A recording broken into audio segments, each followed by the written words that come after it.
next season, for he is going higher up. We have heard of a yet better stroke of fortune that has befallen him. In brief, we understand that he has won from our midst one of Findlay's sweetest and best girls, and that the happy fulfilment of such good fortune is to be celebrated upon a day in the near future. We think he owes us something.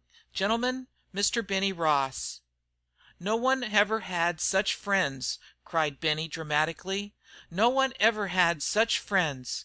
And that was all he could say. "Gentlemen," said Judge Meggs, "we have with us to night a lad who came to Findlay empty handed, yet who brought much. We shall watch his future as we have watched him develop here. And when he returns to Findlay to become one of her solid, substantial business men, we shall not forget when he was a star of the diamond. Gentlemen, Mr. Chase Alloway." Chase managed to rise to his feet, but was utterly unable to respond. Emotion made him speechless. He smiled helplessly at Judge Meggs and sat down. The judge called upon several other players, and they too might as well have been dumb. Then Mittie Maru laboriously climbed upon his chair and raised his strange, shrunken figure. He put his right hand to his breast and beamed upon the company. "Mr. Toastmaster and friends," began Mittie, "my worthy captain and fellow players are too full for utterance. Mebbe the sparkling stuff in the long stem glasses has tongue tied 'em. Somebody must thank you gentlemen for this banquet, and it's up to me. If the bases was full now we could feel sure of gettin' a hit, for we're sure long on hits and short on speeches. For the team I wanter say that this is a grand and glorious occasion, that Findlay is the finest town in the U.S., that the directors and supporters of the team are real sports and good fellows, the best ever. This has been a great summer for all of us, and we've been happy. We're sorry it's over. Baseball players have to go from town to town, part from each other and kind friends, and I'm sure none of us will ever forget the fight we made for the pennant and the friends we made in good old Findlay." Right warmly did all join in applause. Then, after a parting word from the judge, good nights were spoken, and the banquet to the championship team was over. Before Chase went home he wrote a letter to his mother and told her, as he was still boss of the family and disposed to become more so in the future, she and Will were to come to Findlay. They were to dispense with all the old useless furniture and belongings that would only have reminded them of past dark hours, and to come prepared for a surprise and future brightness. Chase slept poorly that night and kept Mittie Maru awake, and in the morning got him out at an early hour to see the cottage. It seemed that a fairy's hand had been at work during the last 48 hours.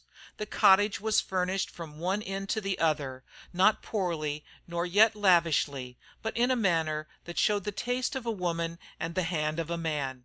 Chase felt that some one had read his mind.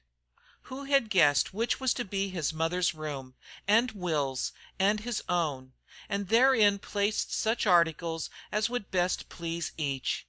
So Chase learned in another way that the needs of the human heart are alike in every one. That day he and Mittie loaded the pantry with all manner of groceries.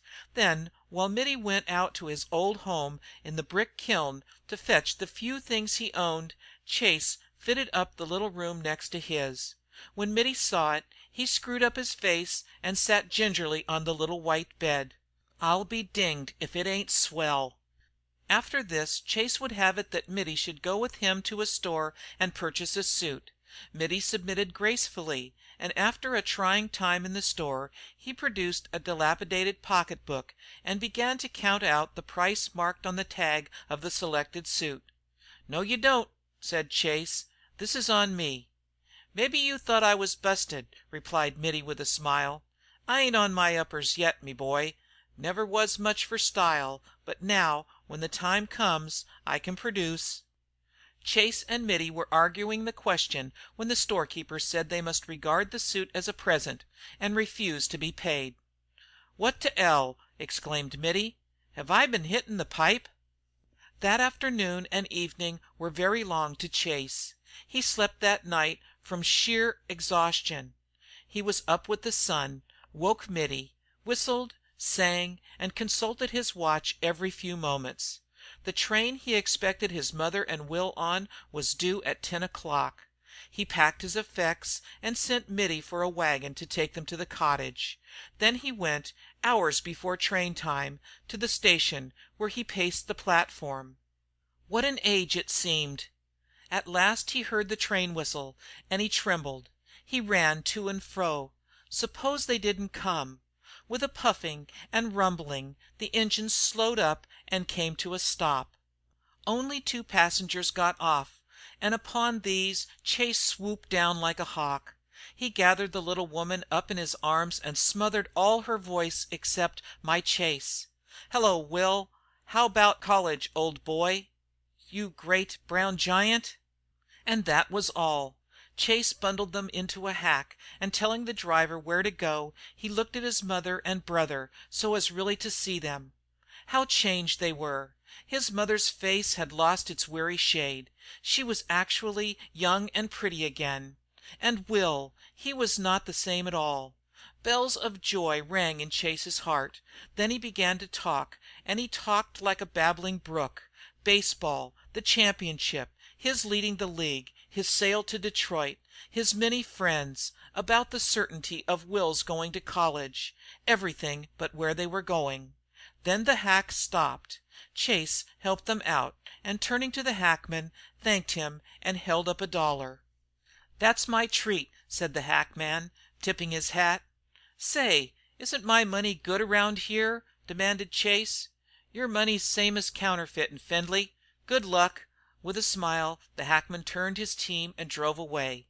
"Chase, what a pretty place!" his mother said. "Do you board here?" "Well, not yet, but I hope to." Chase opened the front door and ushered them in.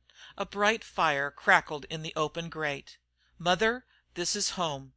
Then for a brief space the three mingled tears with their happiness, and at last the mother raised her face with a flush.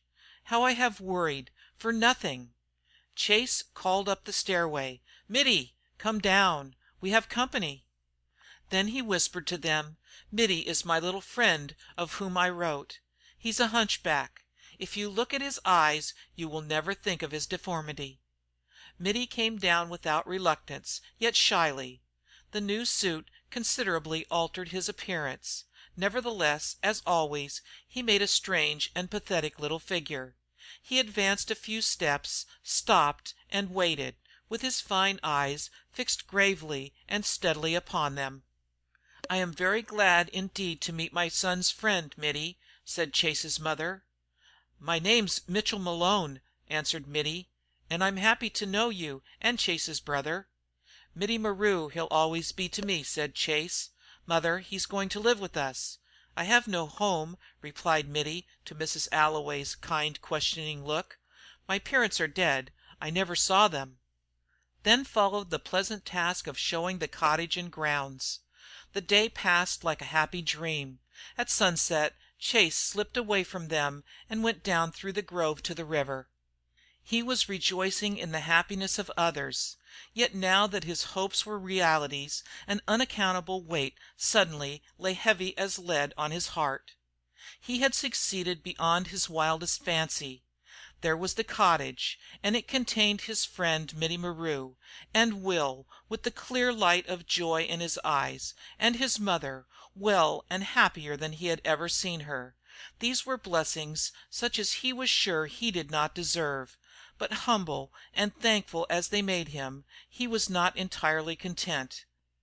Suddenly the glamour of all he had been working to accomplish paled in the moment of its achievement. The swift flowing river murmured over stones and glided along the brown banks toward the setting sun. The song of the water was all the sound to break the silence. Silver clouds and golden light lay reflected in the river, and slowly shaded as the sun sank. This hour, with its diminishing brightness, its slow approach of gray twilight, its faint murmuring river song